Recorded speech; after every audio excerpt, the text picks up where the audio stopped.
Friends, gather round and let the embers of our fire light up the shadows of the past.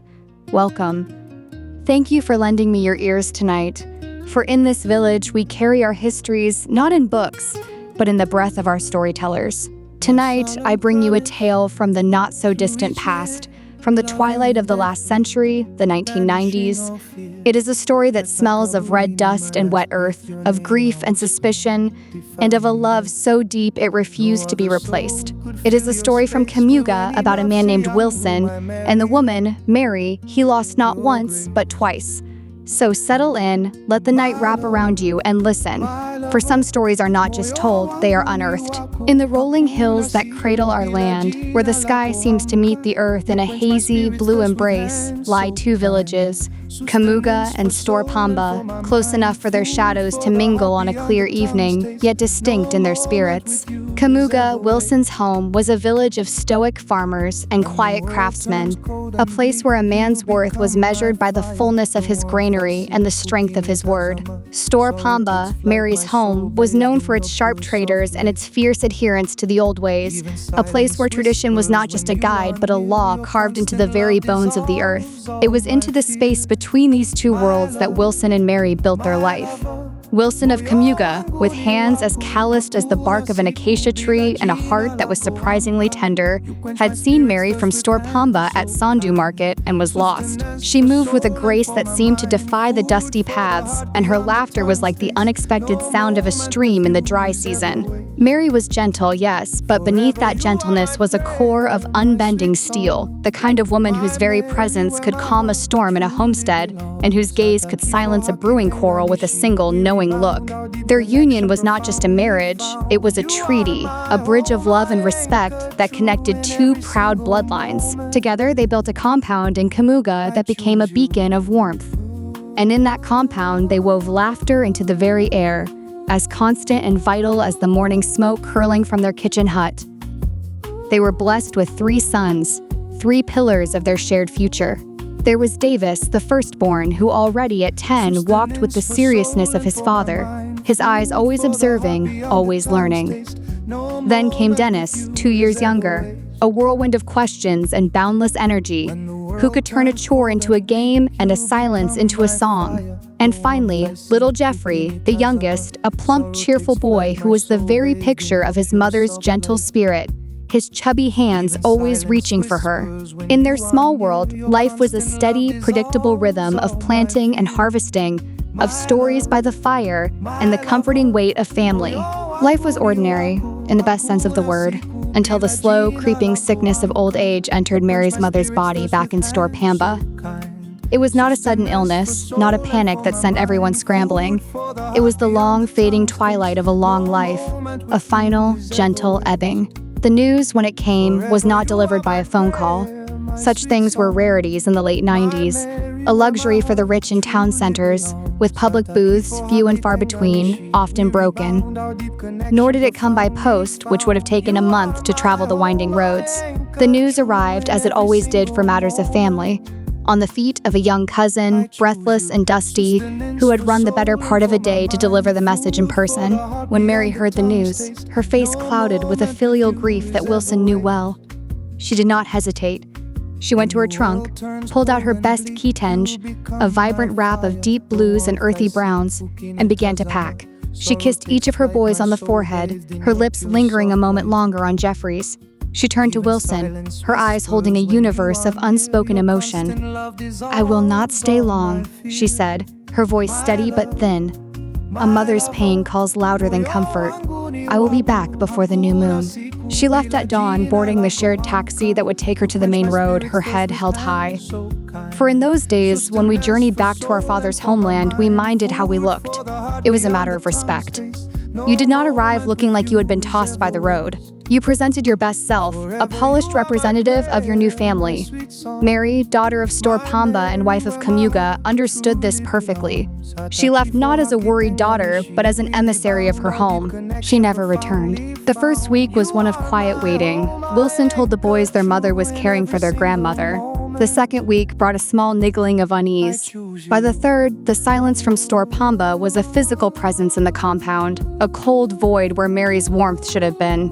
Wilson went to the nearest town, a journey of 2 hours, to use the telephone booth. The line to Store Pamba was dead. He tried again a few days later. Same result.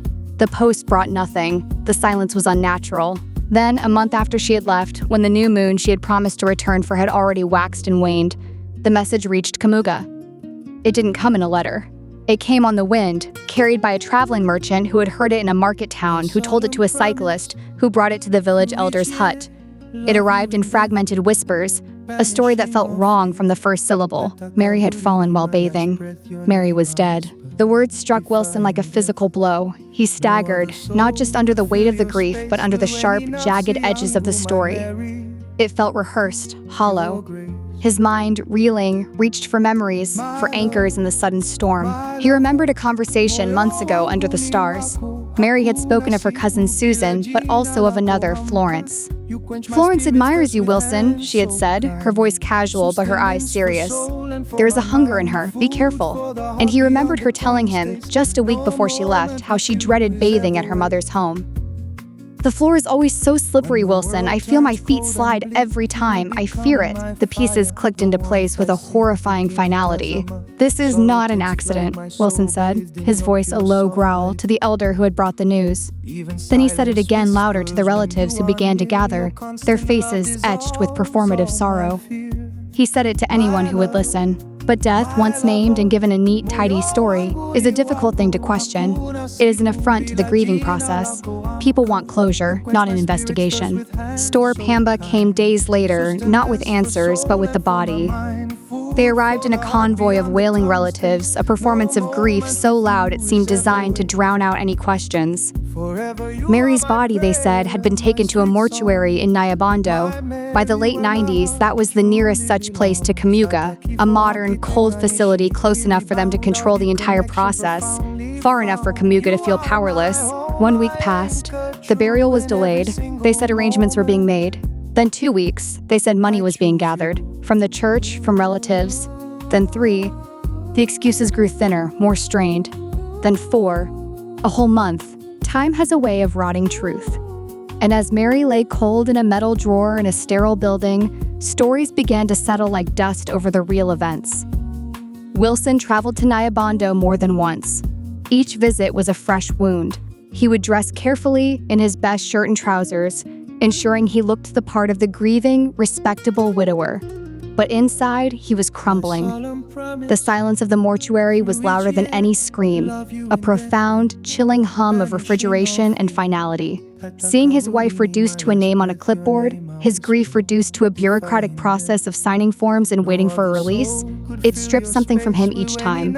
He would stare at the drawer, imagining her inside, and a cold, hard fury would build in his chest, a fury that was the only thing keeping the grief from swallowing him whole. On the burial day, Kamuga rose before dawn. The air was thick with sorrow and unspoken suspicion. The children asked why their mother had slept for so long. Davis, the eldest, asked with a tremor in his voice that tried to be brave. Dennis asked with a frustrated anger. Jeffrey simply cried. Wilson had no answer that would not terrify them. "She is with God now," he would say, the words tasting like ash in his mouth. When Store Pamba arrived, they did not come alone. They came with Florence. Florence was Mary's cousin, young, quiet, with eyes that remained lowered the way tradition demands of a modest woman. She was dressed in a simple new kitenge, the colors muted, as if in mourning, yet the fabric was crisp. She was introduced not as family, not as a source of comfort for the children, but as a replacement. Their reasoning was delivered calmly by the head of Mary's family, as if it had been rehearsed for weeks. "Mary has left a hole," he said, his voice paternal and final. "She has 3 children who need a mother's hand. A stranger wife would not know them. She might mistreat them or resent them. Blood should remain with blood. Florence is Mary's blood. She will take Mary's place. She will raise Mary's children as her own. It is what Mary would have wanted." In Store Pamba's eyes, this was mercy, a practical cultural solution to a tragedy. In Kamuga's ears, it was the most profound kind of violence. It was an erasure. Wilson stood before the assembled elders, relatives, and church leaders, his whole body trembling, not with the hot flash of anger, but with a deep, cold disbelief. He looked at Florence, who stood silently, a pawn already dressed in a future she had not chosen. He saw his own son staring, confused and frightened, He looked at the representatives of Store Pamba, their faces set like stone. He found his voice, and it shook, but it was clear. "I did not marry a womb," he said, his voice cutting through the solemn air. "I did not marry a caretaker for my children. I married Mary. I married her laugh. I married her frown when I came home late from the fields. I married the way she hummed when she cooked. I married the way she held my hand in the dark. I married her." They spoke of tradition, of the continuity of the family line. He spoke of love, of a unique soul that could not be substituted. They spoke of the children's need for a mother. He spoke of a father's need to mourn his wife, honestly and completely. They said, "Wilson, be reasonable. Life must continue." He said, "Not like this, not by stepping over the body of my wife to install her replacement. This is not life, this is a lie." Florence stood silently, trapped between obedience to her family and a terror of the man she was being forced upon, already living a life she had not been asked to live. She was alive, breathing the same air as them, but she was already celebrating a future that Wilson was still violently mourning his loss to have. Wilson refused, with a finality that brooked no argument. "I need Mary," he said again, his voice breaking now, the raw grief finally piercing through the fury. "Not another woman, not a substitute, not a solution. I need my wife." The burial went on, for culture is a powerful, relentless current. But something was buried deeper than Mary's body that day. Trust was buried. The fragile bridge between Kamuga and Store Pamba was buried. The possibility of truth was buried. Kamuga watched as Store Pamba tried to close a chapter with tradition instead of answers. The children watched as their mother's body was lowered into the ground while another woman, their cousin, stood in the place their mother should have stood, receiving the condolences that were meant for a wife. And Wilson watched the slow, ritualistic death of choice in a culture that believed survival mattered more than love, more than justice. Mary was buried, but the question of her death was not. Was she pushed by Florence, who coveted her life? Was Mary, in her final warning to Wilson about her cousin, telling him the absolute truth? Was she silenced because she knew too much, or because she simply was in the way? Or was the accident story so neat and convenient, simply the easiest path for someone with a hungry ambition? No elder from Store Pamba asked again. No investigation was ever considered.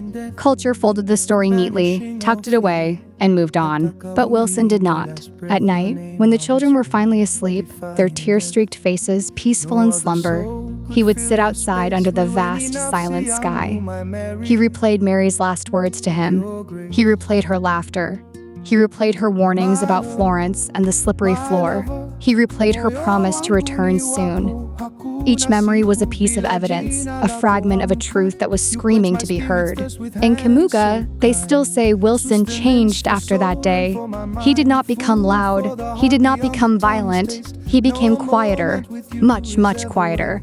Like a man who has learned that sometimes the dead are less frightening than the living. Like a man who is carrying a scream inside him so loud that it has silenced everything else. He worked his land, he raised his sons, he went to church, but he was a ghost in his own life, haunted by the woman he couldn't save and the justice he couldn't get. And Florence? Some say she returned to Store Pamba in shame, a failed instrument of a cold-hearted plan. Some say she stayed in a nearby village, a half-wife, half-ghost, living a life in the shadow of the one she had been meant to take. But everyone agrees on one thing. That burial was not just for Mary. It was for a way of life, a version of tradition that refused to ask the hardest question of all.